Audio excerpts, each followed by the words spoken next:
So Mapule, thank you so much for making time to share your insights into the future of leadership. But before we go into leadership, can you please share a little bit about your own background? Where did you grow up? So I was born in Pretoria in 1979. I just turned 40 this year, recently. I was born in a township. I lived in a township called Mapule, which is in Pretoria.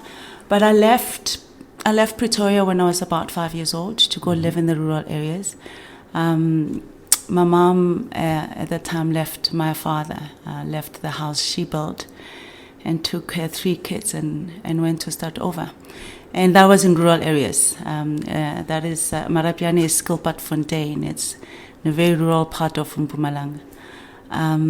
So I grew up, most of my childhood was literally in that rural area in Marapiane. Yeah. I grew up very, very basic. I mean, each household had a huge field of mealies around them, and we worked on the land and ate from the land. So I like telling the story that people there lived forever. I mean, people grew very old, and it's because we ate from the land. You literally ate pap from the mealies that you grow. You ate morojo, which is like natural spinach that grows, and you ate meat hardly. So you ate meat when there was a wedding in the village, or we all had chickens, and you'd kill one and eat one if there's an important visitor. But you lived very healthily, so people lived forever. That's where I grew up. So who inspired you in your early days? I think my mom. My mom definitely. My mom planted a seed in me that I was brilliant. The first time I saw my mom cry was in the rural areas. We lived with my grandparents while she was a nurse, and she'll come home at month end. And one of the month ends that she came home, she cried. And it was the first time I saw her crying. She cried because she was telling a story that she had lost all the education policies that she had put aside for us for our education. And in those days, when you had policies like that and you didn't pay and you missed payment for 1 or 2 months, they could cancel the whole thing. Consumer Protection Act wasn't there in those days to protect consumers in the way that we are protected today. And I think from then she planted a seed that, my child, you are brilliant. And that the world is your oyster, and that one day companies will fight you to take you to school and to take you to university, only if you stay focused and you stay number one. So in a way, it's sort of planted a seed that I was brilliant and that I could achieve anything I wanted. And I wanted to prove her that I can. And I think often when people believe in us, we hardly disappoint. So did you have a dream career in those days? I mean, probably when I was young, I thought I would want to be a doctor. I think we become what we are exposed to. So, you only saw teachers, doctors, policemen, truck drivers in the rural areas. And I think I wanted to be a doctor because it looked, it looked like a better life. And of course, working with people and being able to heal people was something powerful. But when I went to high school, I was taken to ER, and I saw how all of that worked, and I knew I could never do that. So as I became, and I've always been like very top of my class, and I was very good maths and science student. So as I became closer to my matric, I started understanding and wanting to go more into sciences. And I wanted to find a cure for AIDS. So I studied biochemistry when I went to university. When was that? I was 15 years old when I went to university. It was in 1996. And I went to University of Cape Town. I did a BSc in biochemistry and microbiology. And then I did an honors degree in pharmacology. And our department in particular used to find cures for TB, but just was not working, and malaria. were the big focus for that department. So AIDS wasn't part of it. But I also had a bursary from CSIR. So when I joined them, because when they give you a bursary, you have to work for them afterwards, that changed the course again for me in terms of what I ended up doing. But that was my dream career. So pharmacology and biochemistry in a way. Yeah. So how far did you go into that field of science? So I went all the way. So because the company that gave me a bursary, CSIR, a Council for Scientific and Industrial Research, it really houses scientific minds across many fields. When I went to work for them, which was a requirement after you've studied, they put me in water resources management, which is another scientific world. And I was in there, and I studied further. I did my master's because I wanted to work with the best team that I saw in that company. And they said, to work with that team, we better have your master's. So I said, okay, I'll do it. So I got my master's, all in cum laude. All my qualifications were really attained in cum laude. And then I worked with this team all over the world, and we facilitated management plans between countries that share water resources. It was the concept that water, of course, flows from highlands to lowlands, and if a country in the headwaters decides to dam that water, it will have impact to the downstream countries and could cause wars, because water is one of the critical resources to live.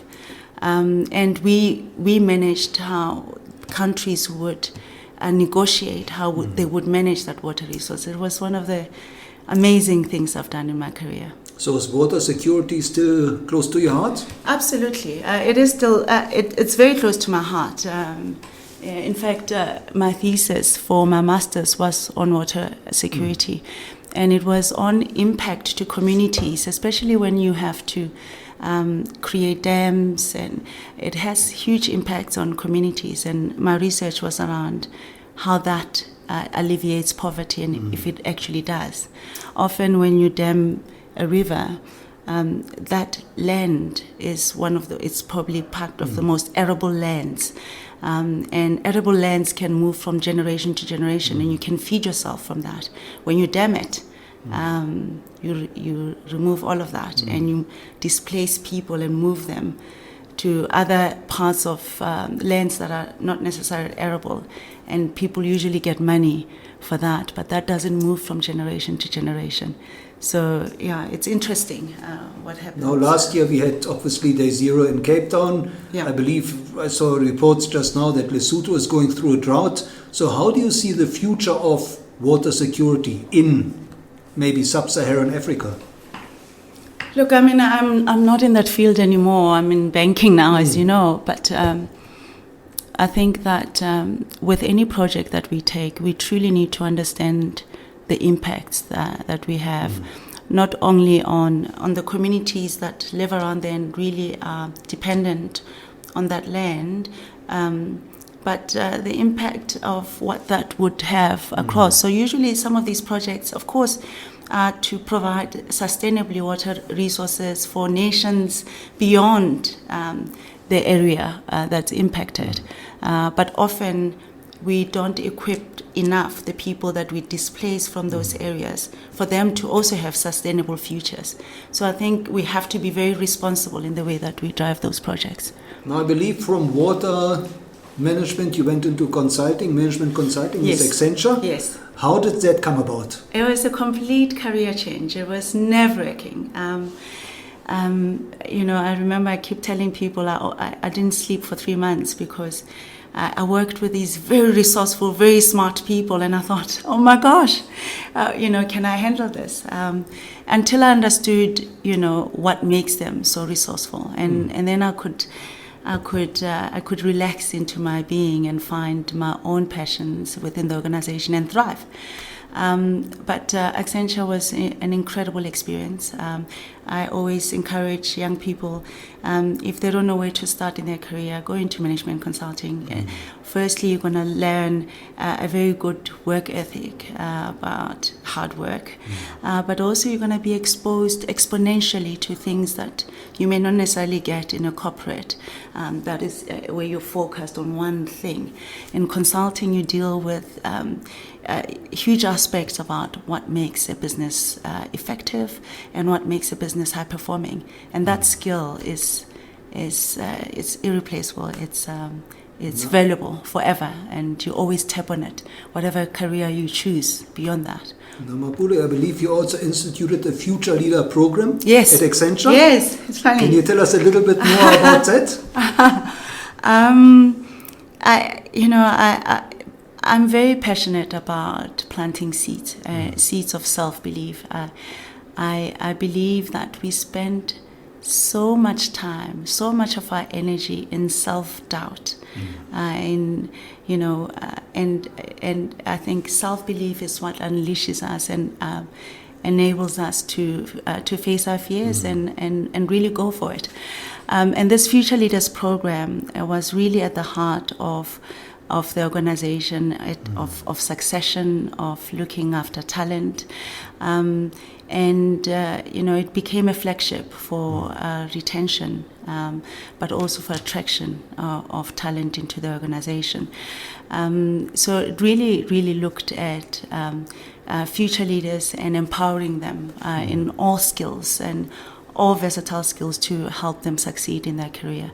It was an incredible legacy to leave behind. Now, I believe you received the scholarship from the Tutu Foundation. Yes. The Tutu Fellowship it chooses 25 potential leaders across Africa every year, and I was fortunate enough to be chosen in 2009 as a future leader. We underwent a program. Part of it was Oxford, a program in Oxford on African leadership, and the essence of it is about servant leadership, which I'm very passionate about. I do believe that leadership is about service, and it really encourages participants to think beyond their own careers and think about the impact that they will have on the societies that they live within.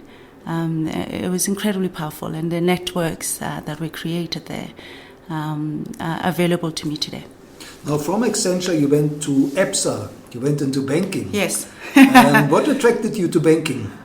I knew very little about banking, in fact, when I went to APSA. I was more attracted to the role that I was going to fulfill. And at that time, Maria Ramos had come with a 4-point turnaround strategy for APSA, and one of the levers of the pillars of that strategy was sustainable cost reduction in the business. And sustainable, because often in businesses we sort of cut variable costs that you will build again in future. And this, my job was really to find sustainable ways in which you reduce costs sustainably of the business. And it was about re-engineering processes and key processes in the business sustainably and make them effective. And in that way, we could identify some of those high-impact processes, re-engineer them to be as efficient as possible, and therefore reduce that cost sustainably out of the business. So your role was basically about turning around EPSA, right? It was, and I wouldn't say, I think the 4-point turnaround strategy was around turning around APSA. One of the levers of it was reducing cost, and that was my forte, coming from management consulting. That's what we do. We drive business to be high-performing businesses, and part of it is making sure that you're efficient in the way that you drive your business. Now, recently you joined Discovery Bank, one of the first digital banks in the country, possibly the continent. Yes. And I believe as a COO you are basically responsible for making it work, right?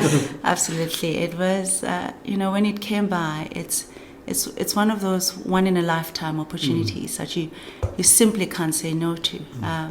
And being part of the team in the driving seat to put one of the first digital banks and the first behavioral bank in the world, it's just mind-blowing, and it's legacy building stuff. When you say behavioral bank, does it reward the positive behavior of the client? Is that Absolutely. what you're talking about? No, absolutely. And Discovery has been very good at doing that. They've done it in health. They've made South Africa healthier, and the world, in fact, because Vitality as a program is sold all over the world to enhance products across the world. Right. And it's in behavior of customers, in understanding how they behave, that you can influence how they go about doing things. And bank is there to support people to be able to save, for the future, to save, to safeguard their lives, and to be financially well. In fact, one of the guests on the Future Leader Forum, Prof. Mamokgethi, Right. from UCT, Right. she specifically mentioned your CEO, Yes. Adrian, for being Gong. responsible to giving some family members a six-pack. Wonderful. So looking back over your career, Mapule, Yes. would you say there was a turning point, or maybe a number of turning points, where things could have gone different, but you Yeah. took a certain decision to take your career this way? Yeah, no, absolutely. I think I think of two major things. One is often when you're young in your career, you depend on your own excellence to be able to move ahead. And one of the biggest turning points was a shift from depending on my own self-excellence to building teams and unleashing their own potential that creates a multiplier in performance and excellence, and has a much bigger business outcome and impact. That was one of the biggest shifts that I had to make, and that has always held me in good stead. Building teams and creating magic with your team is my passion. The other one is, I remember going to one of my mentors at the time saying, it's hard. I have, peer issues, peer rivalry. I have criticism, and it's, when you do something wrong, it's augmented, it's made bigger than life. And I remember him saying to me that, decide right now whether you are a tall tree or an average tree in a forest.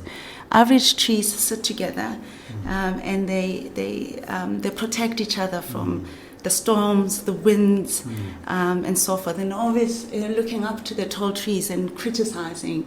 And as a tall tree, you will get the biggest storms, biggest winds. You'll be but you'll also get the biggest sunshine. And you have to decide which one you are and be comfortable with what comes with it. And from that point, I knew not to complain about being criticized or anything negative that may come with being a tall tree, but also understanding that there is huge amounts of glory and impact that you have also as being a tall tree. So those were the biggest things that really impacted me in my career. So basically resilience and building great teams. And probably innovation. Would you say that's a special skill, gift of yours?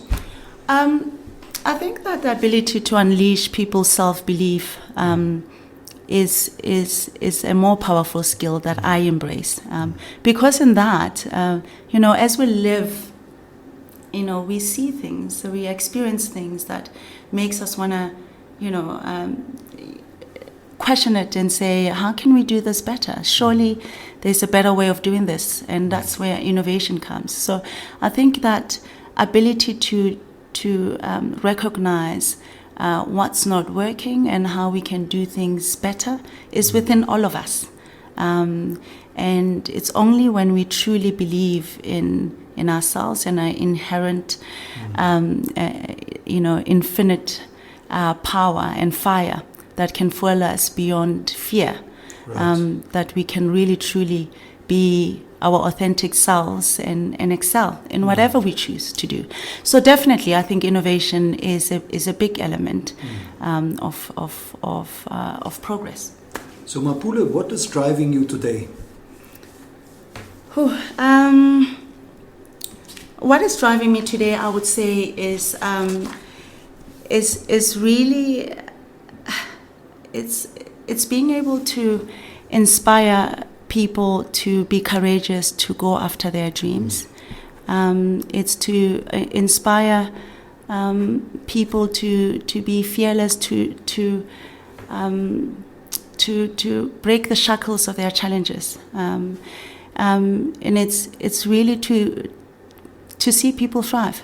Is what really drives me. You know, I've got a 5-year-old daughter, and I promise you, in our children, we see the best parts of ourselves and the worst parts of ourselves. And in fact, every time I look at her and I look at the bad parts of myself, because it reflects on her, it only makes me want to be better and improve, because she only looks at what I do, not what I say, and emulates it. And I want to be a better version of myself continuously. And what drives me is exactly that, being better, and by being better and by being authentic in who I am, I think I give people permission to be who they are and to believe in themselves too and go for their dreams. Now, Mapule, let's talk about leadership. Yeah. And I know it's a big question, but what does the future of leadership mean to you? I think for me it means going back to basics. It means for me to lead, it's to serve. And by serving, you must be authentic. You must be yourself. And by being authentic, you give other people permission to be authentic and to be themselves. And by people being themselves, they really can unleash their potential and everything. Things are limitless. The future is limitless when people are truly inspired to be who they are. Now, what have you learned from your own journey that you consider most important for building future leaders? I think, self-perception. I always say it's a zoo. You flip between the limitless glory of who you can be when you dream and you see yourself, truly impacting people and communities. And then you flip back to self-doubt, to feeling unworthy, and fearing that people one day will find out that you're not as good as they think you are. I do think that it is often when people go into that, they start hiding.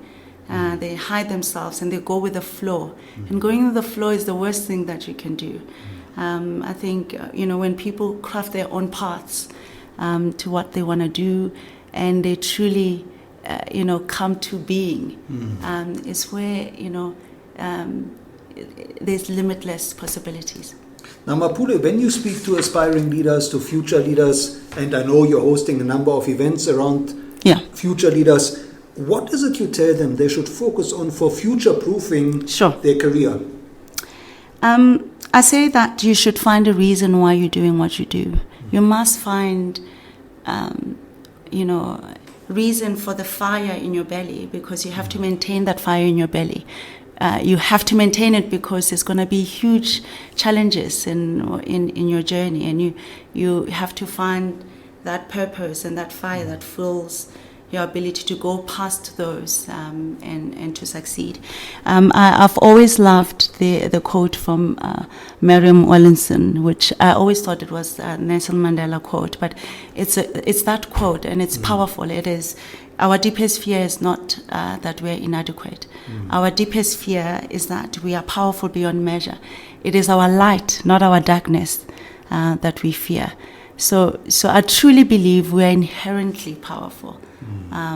And everything that we seek is already within us. And only if we move beyond this fear, the fear that we are unworthy, the fear that we are not good enough, we are not qualified enough, we're not, the fear that keeps us from taking that opportunity and going for it, it's what keeps us back. If you can overcome that, it really it drives you through your career or business or whatever field that you choose. So we need to move towards the light. And it's really moving back to yourself, because the light is within you. It's returning to love.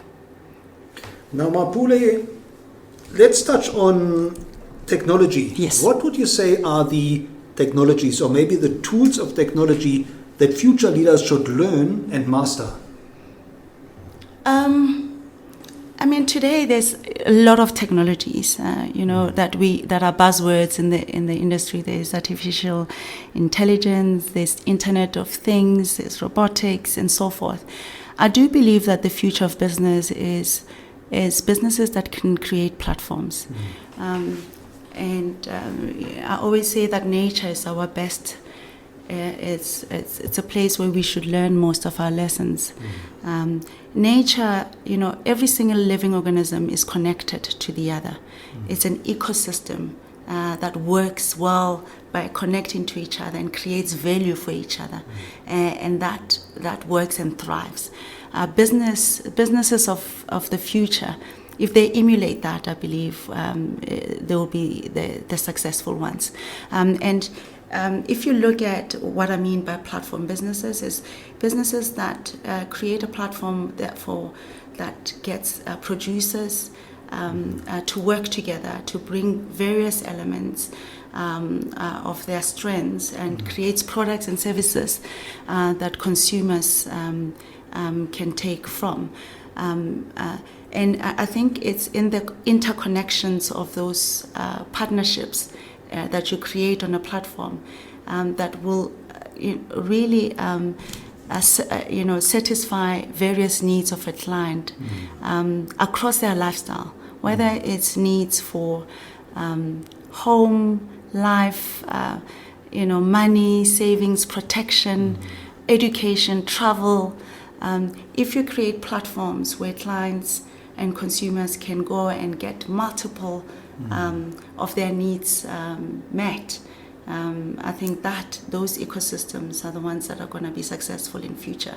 So whether you're using the tools that I've mentioned before, like AI and artificial intelligence, but also robotics or Internet of Things to create those platforms, it is those platforms that will capture a clients and be relevant to consumers in their lifetime.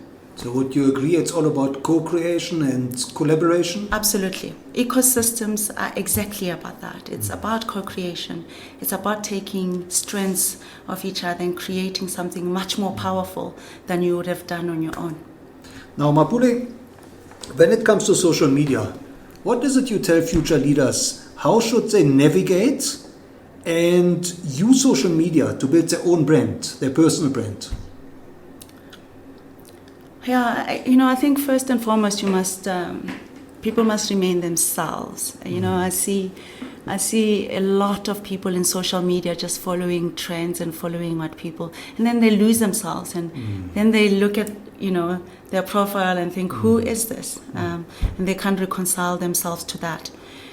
Again, I keep saying, by being authentic, you make it possible for other people who are looking at you. You free them to be themselves too. So I think you build a personal brand using social media by being honest with who you are and showing all facets of yourself.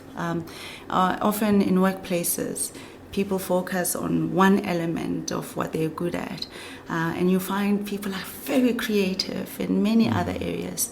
I think social media is a great place to show all facets of you and express yourself, but remaining yourself.